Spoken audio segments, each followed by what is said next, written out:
Deputi Bidang Pencegahan KPK, Pahala Nainggolan, mengatakan bahwa KPK akan mengubah peraturan mengenai laporan harta kekayaan pejabat negara LHKPN. KPK akan menyeleksi nama-nama dan menjabarkan siapa saja yang belum melaporkan LHKPN ke KPK. Kemudian bagi mereka yang belum melaporkan LHKPN, nantinya akan diberikan sanksi tegas. Pahala Nainggolan pada Jumat 14 April 2023 menyebut, KPK akan mengubah beberapa peraturan dan sanksi atas LHKPN. Sanksi tersebut berupa penundaan promosi, tidak diperbolehkan melakukan pendidikan, hingga menahan tunjangan. Sebenarnya dia ngirim tapi nggak pakai surat kuasa.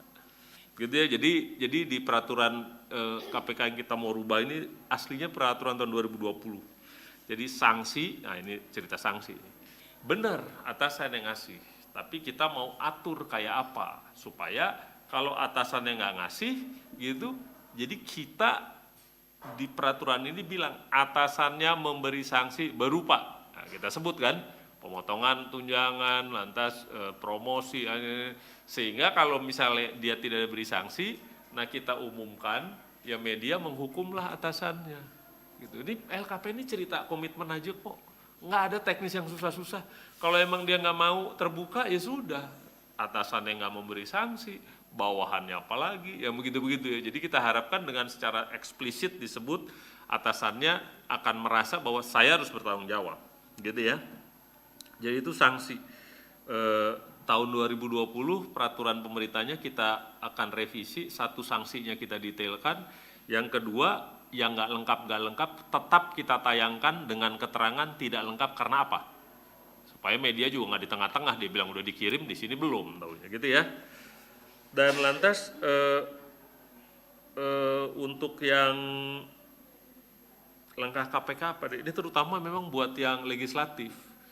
Jadi waktu itu kita ngomong dengan pimpinan fraksi, tapi kelihatannya kurang ampuh.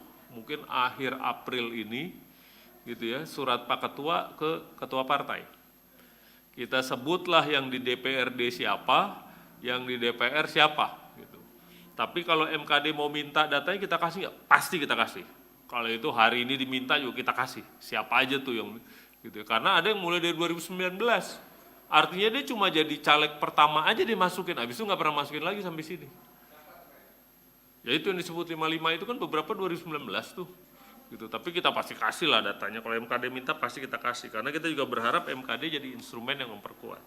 Nah BUMN-nya gak enak nih sebenarnya, lumayan, artinya dari Pak Menteri sebenarnya kan udah pernah bilang, bahkan seluruh pegawai kita akan wajibkan. Nah ini bagus nih, nanti akhir April kita suratin, Pak jangan seluruh pegawai dulu, ini beberapa BUMN aja enggak, gitu kan, apalagi seluruh pegawai gitu kan. Nah, kalau dia bilang dia putusin seluruh pegawai ya syukur gitu ya, kita sih siap aja menampungnya.